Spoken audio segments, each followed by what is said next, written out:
What kind of bird spends its mornings building empty homes it never plans to live in? And why? One with enemies everywhere and no time to hide. In a world where eggs are a 5-star meal for snakes, raccoons, and rival birds, the smartest strategy isn't always to hide, it's to deceive. Greetings, seekers of the strange. Welcome to Beyond Bizarre.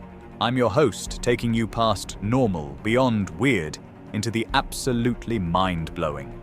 Today's story follows a tiny engineer of the wetlands whose greatest defense is misdirection, the marsh wren, and its astonishing army of fake nests.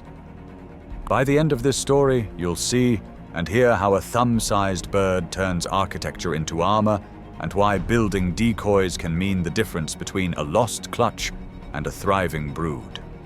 Picture a dense marsh at daybreak, cattails stitched together by wind and spider silk. Inside this maze lives the marsh wren, a restless singer with a sewing machine rattle. Predators know this maze too. Snakes can climb, raccoons reach. Even other birds will raid a nest. If you're a marsh wren, placing one perfect nest is like putting all your future in a single, obvious basket. So the male does something counterintuitive.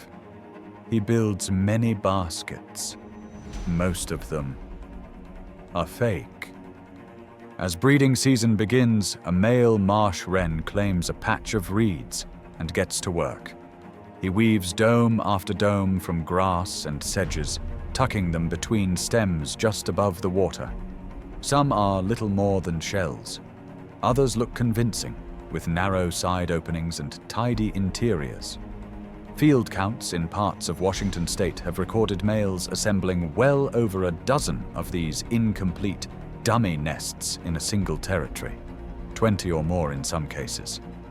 When a female arrives, he sings, flutters up, and escorts her from shell to shell like a real estate agent with endless listings.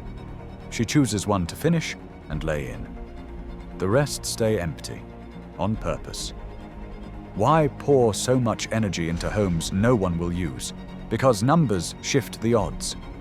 In a marsh loaded with mouths, a single nest is a single point of failure. A thicket peppered with lookalikes is a puzzle. Predators scouting through reeds may tear open a decoy first and move on. Rivals looking to steal a cavity find the best spots already occupied. And when nights turn cold, those spare domes double as shelters for roosting, especially where wrens ride out winter in the reeds.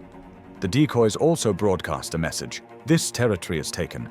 House wrens, cousins of the marsh wren, go even further. Males will cram nearby cavities with twigs, building multiple partial nests, not only to attract a mate, but to physically deny nest sites to other birds. In backyard boxes and natural hollows alike, a bustle of stick-filled holes signals an aggressive defender. The behavior can look ruthless. To a wren, it's insurance. Fewer competitors, more time to raise young in peace, and wrens aren't the only architects of deceit. Travel to Africa's scrub or Eurasia's river edges, and you'll find the penduline tits, tiny weavers that suspend a wool-soft pouch from a twig. Some species add a remarkable twist, a blatant, obvious hole that leads to nowhere. It's a fake entrance, an empty pocket. A snake or monkey that probes the showy entrance finds only emptiness and moves on, while the family stays sealed in the safe room on the other side. All of this trickery, decoys, blocked cavities, fake doors, works for the same reason stage magic works. Attention is limited. Predators make fast choices with imperfect information. A handful of convincing fakes buys time. There's also a social edge to the ruse. For male wrens, a constellation of nests is a resume. It says, I can gather materials, I can hold ground, I can protect. Females inspect, they test, they choose. The brood that hatches inside the one real dome inherits not just a structure, but a decoy network that absorbs risk. It's a partnership between construction and strategy. animal deception sometimes takes bolder forms. Ground-nesting plovers and the killdeer perform dramatic broken wing acts, stumbling, crying, dragging a wing to lure foxes or people away from eggs laid in plain pebbled scrapes. Different theater, same principle. If a predator chases the show, it misses the prize. The wren's theater is quieter, architectural rather than performative, but the outcome echoes. The attacker's attention is misplaced. The next generation gets a chance. In an age of cameras and crowds, it's easy to underestimate tiny birds. Yet the marsh wren's decoy strategy is a masterclass in risk management. Diversify targets, clutter the map, and keep the real asset hard to find. The penduline tit's hidden doorway takes that lesson into 3 dimensions. To survive in a world of sharp eyes and sharper teeth, brains can be as important as beaks.